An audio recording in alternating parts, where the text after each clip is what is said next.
It was announced earlier this week that a ring of 100 pedophiles sharing child abuse images was smashed by the Swiss police in a sting operation.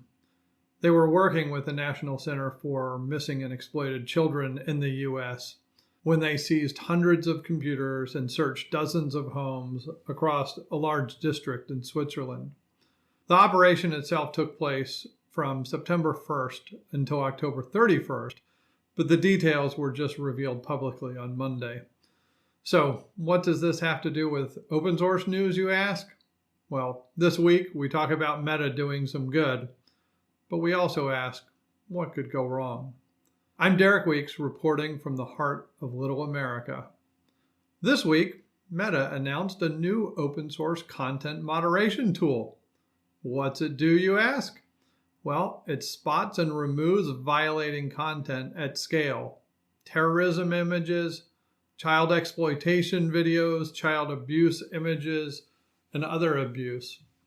And by open sourcing it, this means that small businesses, government law enforcement, and others can have access to a tool that, one, they probably couldn't afford to make, and even if it was available to buy, they probably couldn't afford that either. If you want to check it out, the tool is called Hasher, Matcher, Actioner. So let's break that down.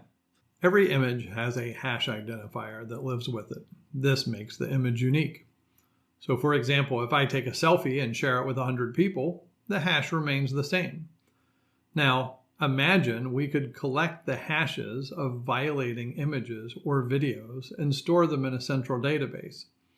Then, when public or private sector organizations want to search the database to see if any of their content has or contains any of the violating hashes, it's much easier to do.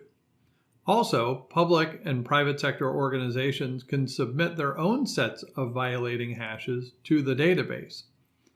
Any content that matches the database or the hashes in the database can then trigger an action, hopefully to remove that content from the various services where it lives. So the good of this, really bad images can be removed from distribution quickly. Well, the bad, imagine governments that don't want to see rainbow images on football uniforms during the World Cup, or other organizations that might have political enemies or want to target cultural dissidents to remove their images or videos from any content or news sites within a particular country or region. Like all open source in this case, let's hope that this software is used for a lot more good than harm.